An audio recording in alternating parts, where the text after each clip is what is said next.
Pleasure to have you. Thank you. And you brought reinforcement because this is the way I roll. If you want to bring people through, come on. Like, I trust Pam Keith. So she brought in the former DC police assistant police chief. Let me welcome Chanel Dickerson to the Karen Hunter Show. Hi. Hi, thank you for having me. Listen, sleeves rolled up. So before we get into it, we were looking at Memphis, Tennessee, and the killing of Tyree Nichols and the police chief and how she handled that. People were praising her, but then they were also like, but Atlanta, though. But Atlanta is where this all started with this kind of having we own the nights type of gang of police going to clean up the neighborhood of people who look like us. And it kind of foments this violence and this brutality, no matter what the complexion is of the police officers. So I'm going to ask this question of both of you. Mm-hmm.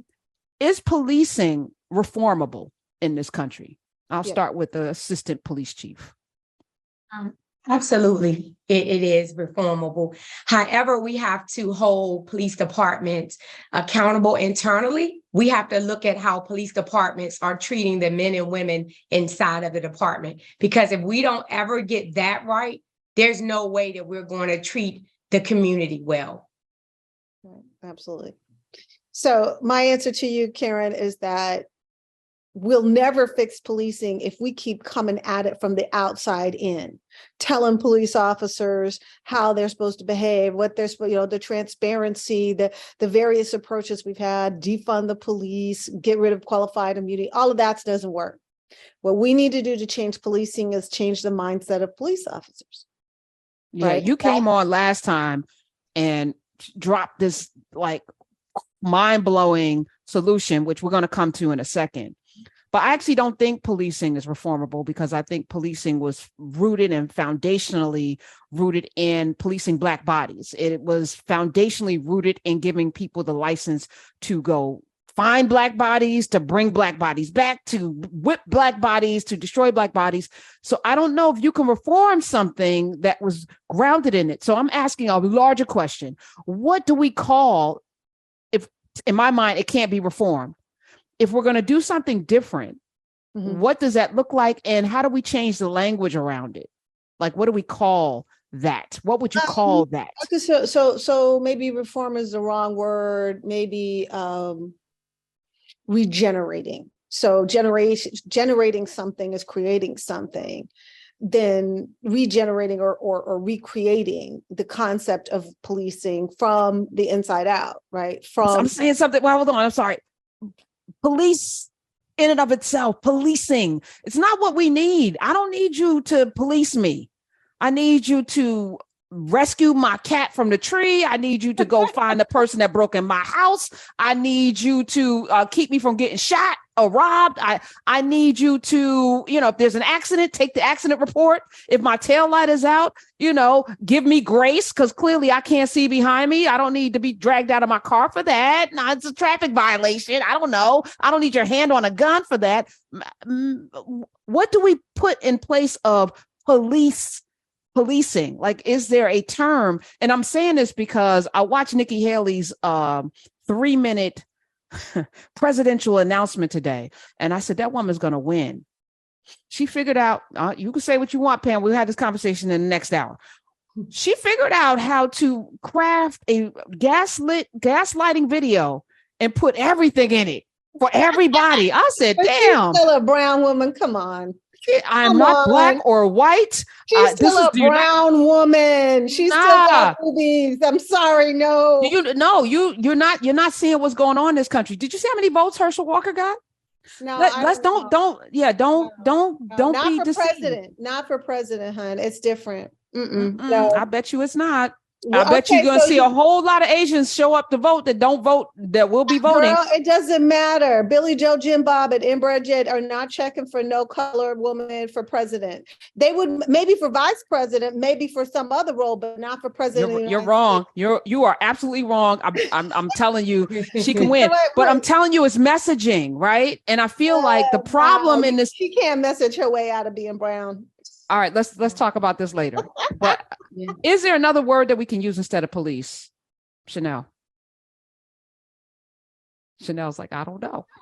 But yeah, I don't. And I hear you, Karen, of what you're talking about, but I got to see the lives of people day in and day out, right? The bad actors that are in the community. And it's only a small percentage, just like it's a small percentage of officers that are bad officers. So we have to admit that there are bad actors in our midst as police officers, but we have to admit those same bad actors are in the community, because I see people losing their lives that are not at the hands of police officers, right? Someone being sexually assaulted. So there are people who needs to be a police and needs to be held accountable, but I do understand where policing started from. Like, it's a noble profession to me. I started when I was 17 years old, but as I continued on through my journey, I started to see things that made me uncomfortable. Right, uncomfortable. And some people look at it, Black and brown people look at policing, well, we're complying, we're enforcers of the law.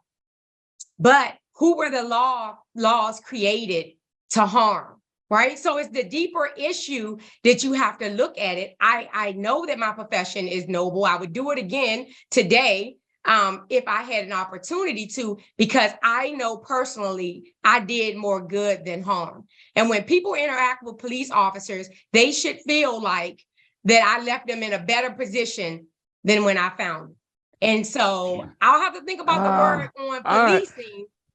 But I mean, I have to think, I know that we got a group over here, but what happens to the community that's calling me, just saying that someone has just carjacked them? Like, I'm seeing people being traumatized from these things. So I can't agree, but you ain't stopped the carjacking. I'm just saying. So wait, hold on. And I feel very strongly about Chanel Dickerson is here, former DC police assistant chief of police in DC. Pam Keith is here.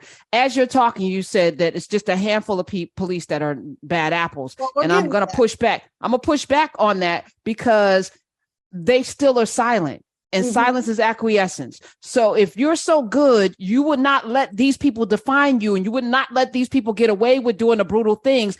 I'm telling, like, I'm the person, I'm telling, you're not going to do that. And I'm not going to I'm not going to be Carrie L. Horn from Buffalo, who lost her entire career for stopping a fellow officer from brutalizing someone. It's not going to be this woman recently that got punched in the face by her partner for her trying to stop him from brutalizing someone. That wouldn't be even acceptable. Right. Everyone would be like on high alert. If you're brutal, I'm telling, and that should be the culture. So everyone's bad, in my opinion. But that's why I'm not bad. I'm not bad. What? I have to disagree, but I do get your point. And did you tell Chanel Dickerson? Did you tell?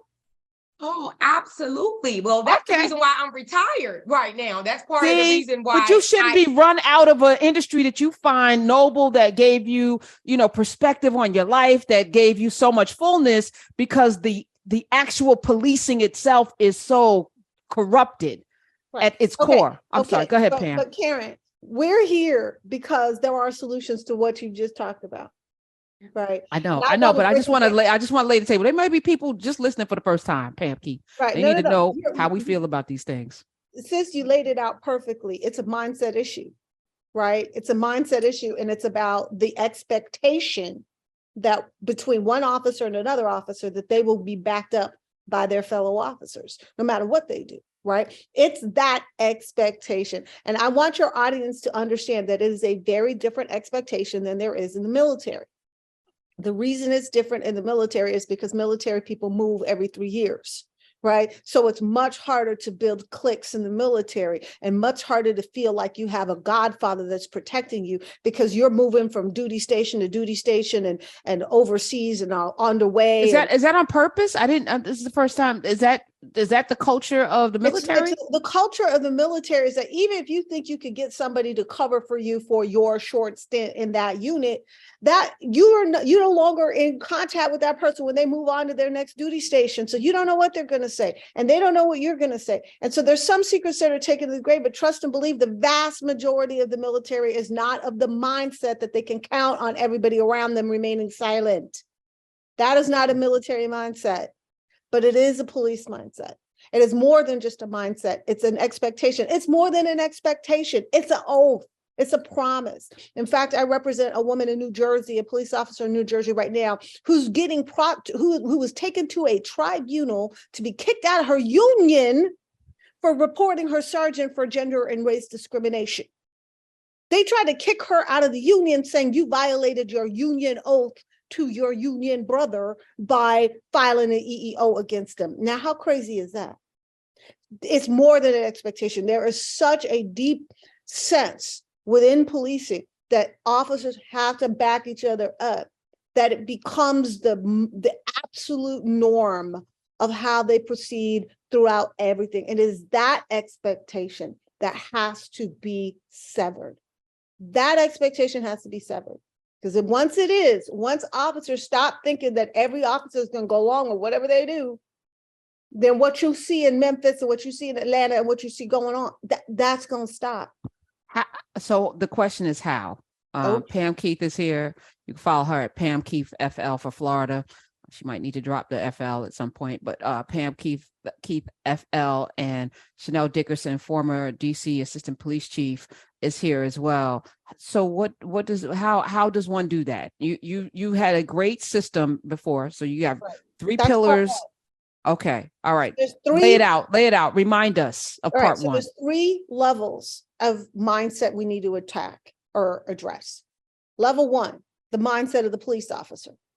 Number 2, the mindset of the police chief and police administration. And level 3 is the mindset of the union. If you don't address all 3, you're not going to get anywhere.